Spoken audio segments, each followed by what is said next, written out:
Kia ora koutou, ko Angela Caves, toko ingoa, no mai, haere mai. Welcome to the Waikato Business Growth and Support Virtual Conference. My name's Angela Caves and I'm the Digital Events Manager with Digital Boost. It is my pleasure to be hosting you over the next few days. Thank you for taking the time out of your day to join us, and it's wonderful to have you all here with us. Welcome to our audience who have joined us here in the webinar, and also those who are joining us via a live stream on Facebook, LinkedIn and YouTube. This is session 2 of our conference. We've just heard from our collaborating partner at Connected in our previous session, and we're going to be joined by Employment.govt.nz. But before I introduce our presenter, I would just like to let you know that for our audience joining us in the webinar, you can see and hear us, but we cannot see nor hear you. So if you would like to interact with us or have any questions for our presenting organisation, please use the chat function. Those messages will come directly to myself and to the presenters here. I've got Craig from Connected who will be helping to man those questions. And we also have the Q&A function of the webinar available for you to use, and you can either ask your questions with your name showing or anonymously. So it is entirely up to you, but we would love to have any questions that you might think of throughout the presentation. We'll address those questions toward the end of the presentation. But for now, it is my pleasure to welcome Vinod Daya, who is a Senior Engagement Advisor from Employment New Zealand. Vinod is going to be sharing all about the Employment.govt.nz website and the free tools and resources available to you on their platform. So welcome, Vinod. Thank you, Angela. Would you like me to start or? Yes, go for it. I'll let you share screens. Cool.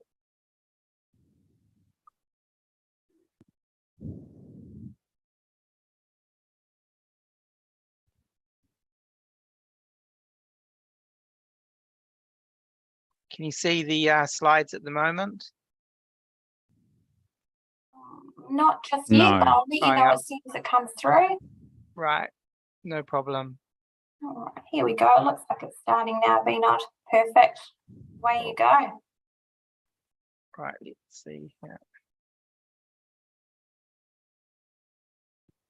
So good afternoon, everybody. Thank you very much for coming to this presentation from Employment New Zealand, part of MB.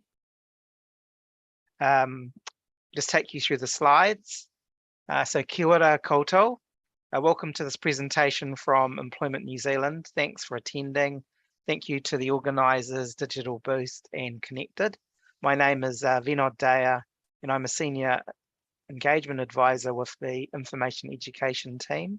Today we'll be providing you with information on your employment rights and responsibilities, and we congratulate you for attending. We think you'll benefit today by getting information to be a fair and compliant employer, and that will help both your business and your staff to be more successful and profitable.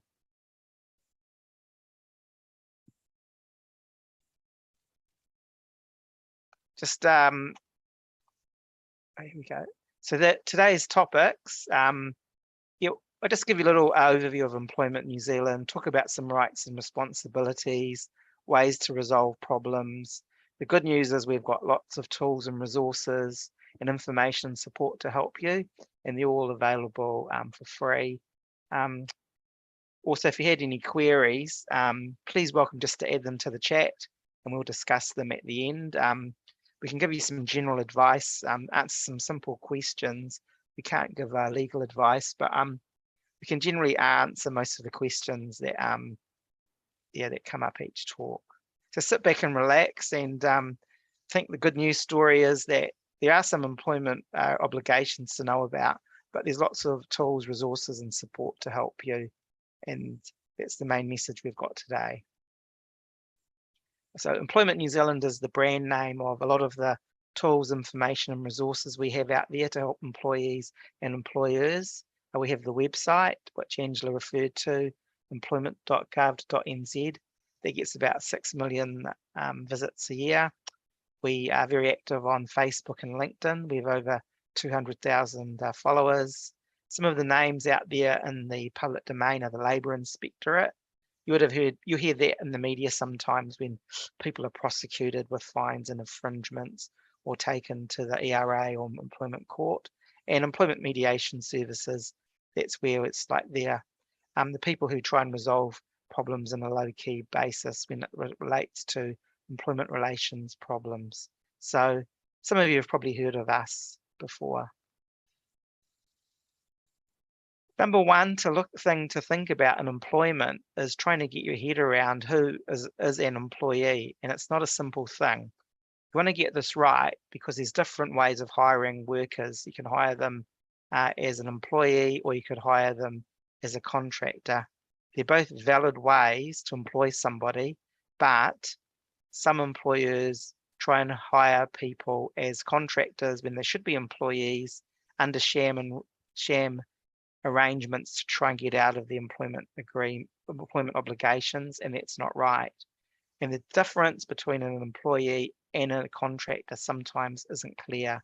So we'll run you through some definitions, run you through some legal tests, and supply that all to you with a little bit of a scenario that you can relate to.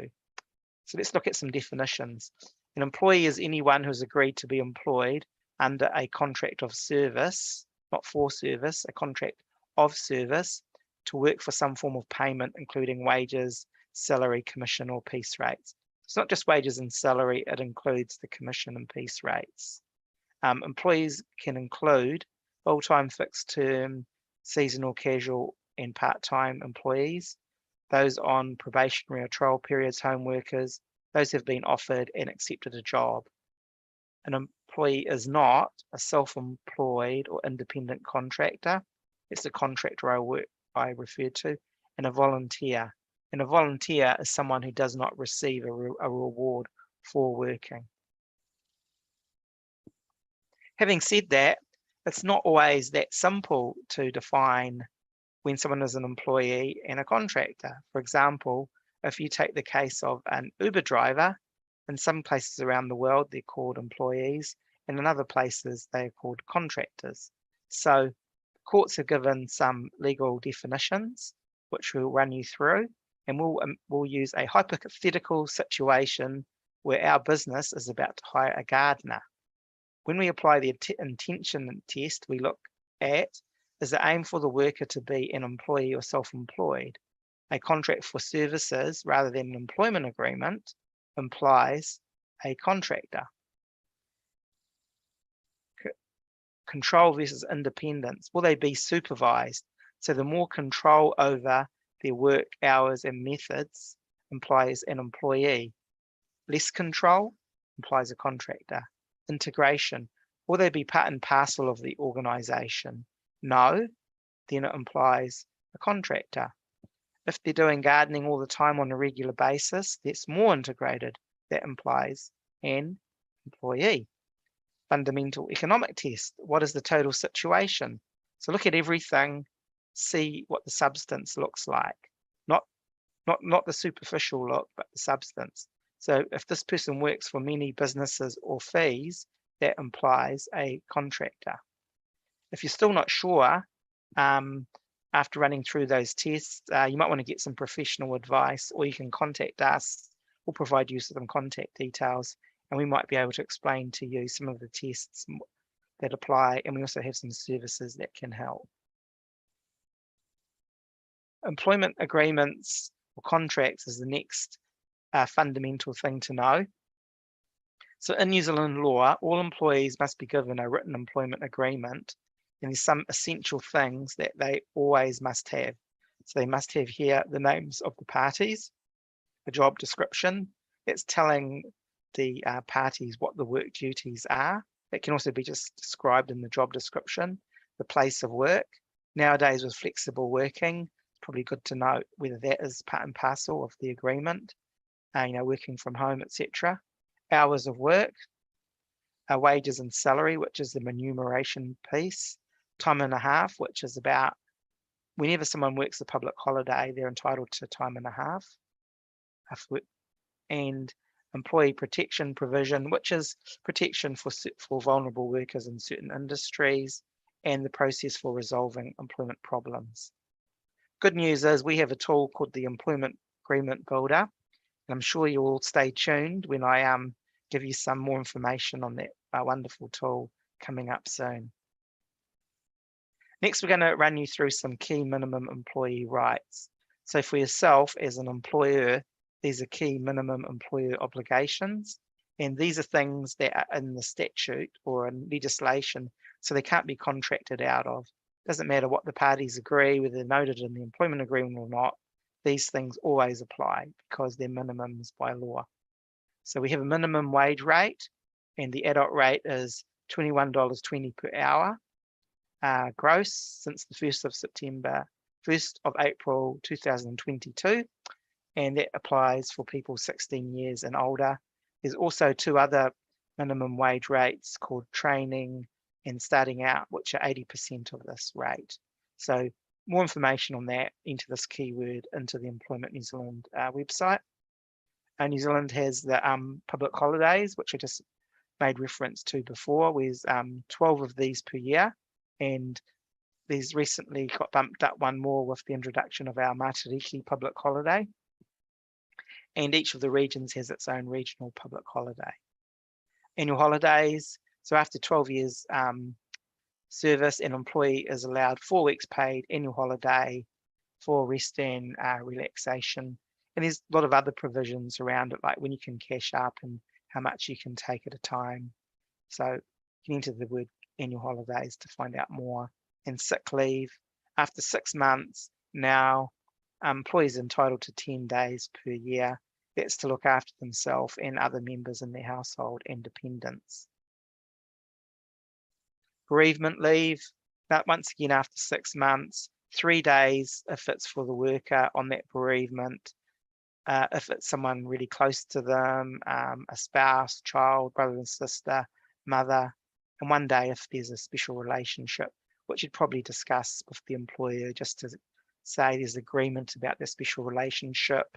It could be a cousin, an uncle, close family, a close friend. So these are allocations per bereavement, and they kick in after 6 months service. Domestic violence, fortunately this occurs in New Zealand, and victims of domestic violence after 6 months service, they're entitled to up to 10 days per year. Rest and meal breaks is a very popular topic for queries, and the amount that you get just depends on the length of your shift, and it's set in legislation. So pop these words into the search engine and you get more detail, but I'll run you through an 8-hour shift. So someone works a typical 8-hour shift. That means we get a morning tea and an afternoon tea, say 10 minutes, and that would be a paid break. And in the middle of the day, they should get a meal break, say 30 minutes, and that would be unpaid. So that allows people to have rest, do the things that they need to do, like errands, etc., and make sure, that they have nutrition and that kind of thing. Basically, so they're happy and well looked after at work. And these rules apply on a reasonable and practical basis. Unions, a key point is that employees have the right to join a union, and there shouldn't be any undue influence either way to impact on this right of the employee. Dismissal and redundancy, which is about employees losing their job, a fair and proper process must be followed. Then there's some general employer responsibilities with it to note. So employers must provide their employees with a written employment agreement. So when they're applying for a job, they're entitled to a draft employment agreement, reasonable time to understand it, ask questions. When it's signed, it should be kept updated with any verbal agreements that were made between the two parties. And it always should be readily available if the employee wants to see what the latest employment agreement is. So it's the foundation of a good employment agreement, good employment relationship, because it sets out what's expected from both parties. The employer must provide a safe workplace. So think holistically, It's giving the employee the right tools, the right supervision, protective equipment, systems, processes, basically so they're safe at work. Entitled to be protected. They should not be bullied, discriminated, sexually or racially harassed. And this not just applies from everyone, whether it's all the people that work at the organisation. The workplace has to provide a safe environment which prevents this sort of behaviour. And a fair process should be taken if there's any disciplinary action. And then finally, this is one of the key points. The employer must maintain proper wage and time records, holiday and leave records. So there's a lot more records that are required to be kept than an average person might be aware of. And if you put record keeping into a website, you'll see the list. So if you're not aware, make sure that the person that does your record keeping is fully aware of all the information that must be kept and maintained. That will save you problems later. And then you really need to know this information so you can calculate the proper wage, time, pay your proper ACC levies, pay your proper taxes. So get this area sorted as soon as possible and up front, and it will save you lots of potential problems down the track.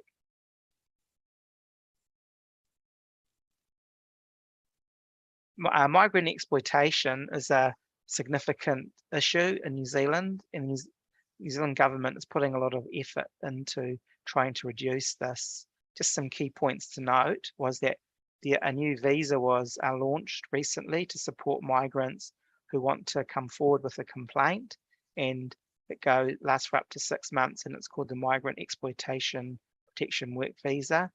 And there's a new dedicated phone number for migrant workers to come forward with complaints, 0800 200 088, and there's a free interpreting service and a web form so they can come forward with any issues. And we have a web page. Use the keyword migrant exploitation. Fair pay agreements is something quite significant coming up potentially soon. So the government has introduced fair pay agreement legislation into Parliament. It's expected to commence shortly after the bill is passed.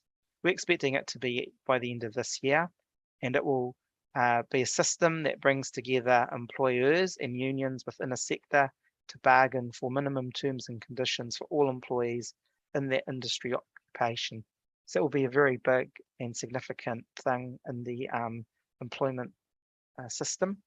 So to find out more information, enter the word fair pay agreements into the MB website, Employment.govt.nz. Resolving problems. Under New Zealand law, there's an assumption that if problems arise, the employer and employee should discuss this as soon as is possible and try to resolve it between the two parties. There's more information on the Employment New Zealand website under steps to resolve and following the agreed process. If you had a look at there, and you're still not really sure what to do, then just please contact us and we can help you. I'll give you some contact details soon, further in this presentation. We've got some very popular and effective, well-used services which help people resolve problems early. So I'll run you through some of those. Early resolution. This is a free phone-based service to resolve employment matters quickly and informally. It's for those low-key employment relations problems, and can cover things like if you have got concerns about your employee's performance, or you feel an issue could be resolved promptly by you and your employee or employer with a little help from an independent resolution facilitator. And the service also applies to current COVID-19 workplace issues. So the staff at the employment resolution team can contact both parties and see if they can work something out low-key and simple and informally before that problem escalates. Employment mediation services is a step next level up from early resolution. So mediation is a voluntary process This is defined as when an independent mediator helps the parties work through issues and develop solutions together. MB has a free service, so there's other services out there, but you're welcome to use the MB service, which is free. It happens to be quick and has an 80% plus resolution rate. And after trying to self-resolve, it's a low-key way to try and resolve any issues. Get more information here, enter the word mediation into our website, and here's the logo for our service, Employment Mediation Services. Now the good news, we mentioned to you, you've got quite a few obligations to meet, but we do support you a lot with lots of resources. Here's a news item from our website, Employment.govt.nz. You can follow us on social media. We have over 200,000 followers, so probably Facebook and LinkedIn might be quite handy to follow us on. We have a newsletter where you can subscribe for updates, and that's a link at the bottom of the homepage on our website. We have over 175,000 readers to our newsletter, and the Employment Agreement Builder, which I'll give you some more information soon, but it's a great tool. And also on our website, we have got some booklets and pamphlets for employees and employers to know their rights in translated languages, and I'll share a link soon. So the Employment Agreement Builder is one of the most handy tools that we can help you with to meet your obligations. Since its launch a few years ago, it's had more than 1 million uses because people download a template and use it for their business, and they know that it's legally compliant and it's something that you are happy with that suits your particular business. The way it works is that you go into the tool and you can create your own employment agreements for your staff. It will cover what you must do by law, highlight common mistakes and how to avoid them. We'll also talk about recommended clauses, and you can decide to use those if you want to. So to get more information, enter the words Employment Agreement Builder at the Employment New Zealand website. We also have a whole suite of employment learning modules, and they come at 2 levels. So there's entry-level modules, one for employees, one for employers. All the modules take about 15 to 20 minutes each. It will just give you an overview of all the rights and obligations. And then we also have advanced modules and employee and employer versions in about 7-8 topics, which I'll run you through.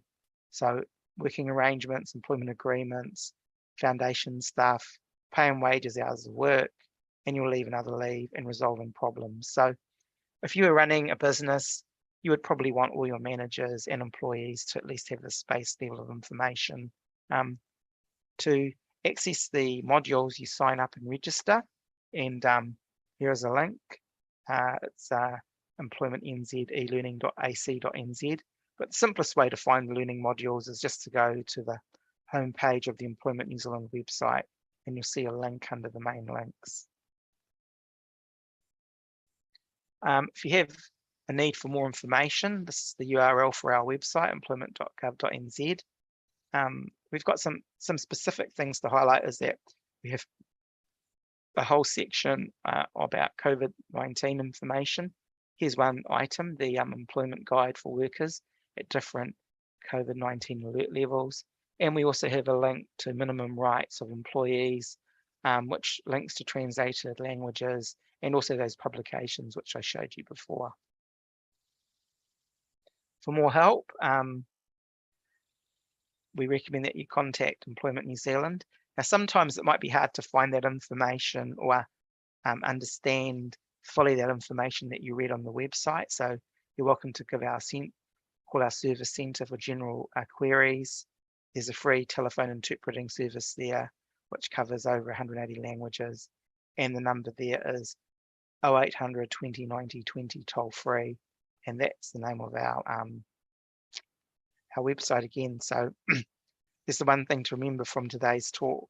Please remember our URL. Now I'll stop sharing and hand back to Angela.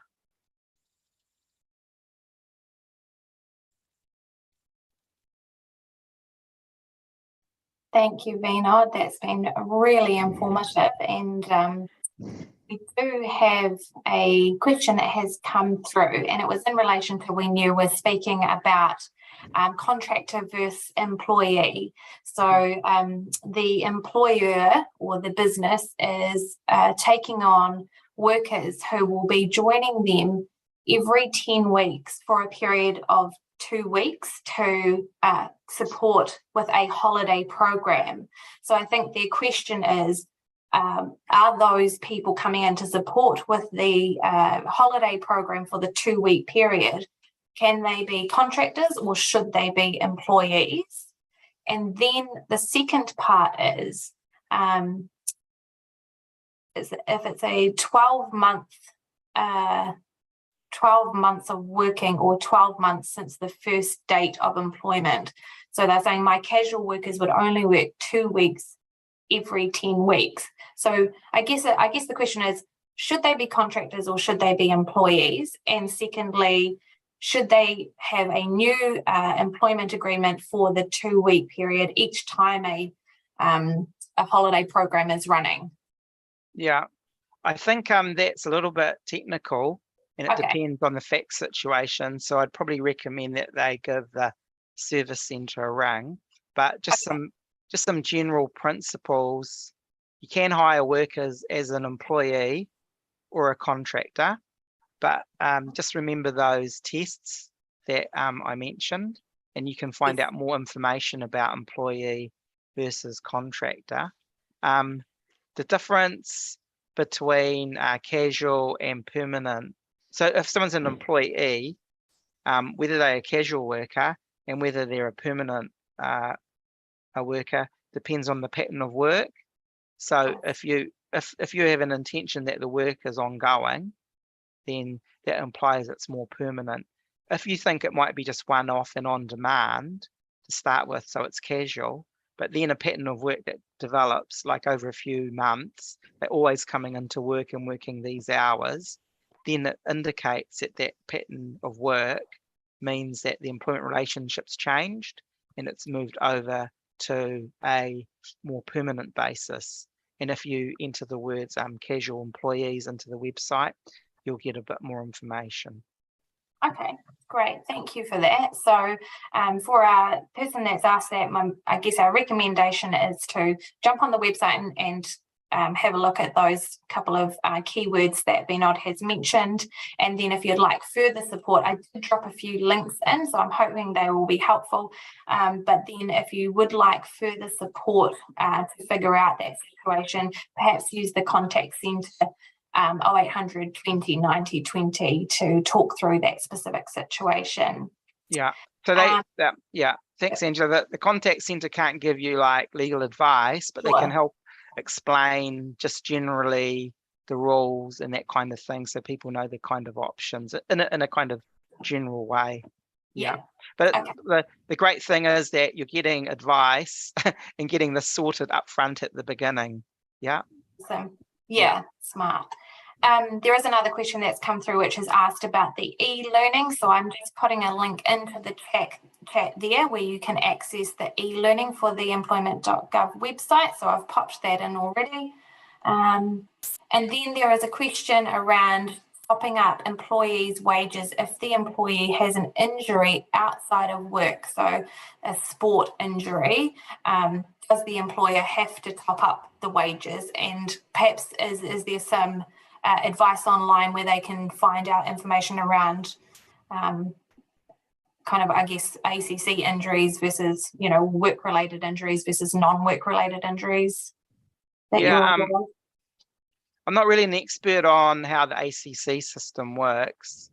Probably ACC, I'd say, is the first port of call there. I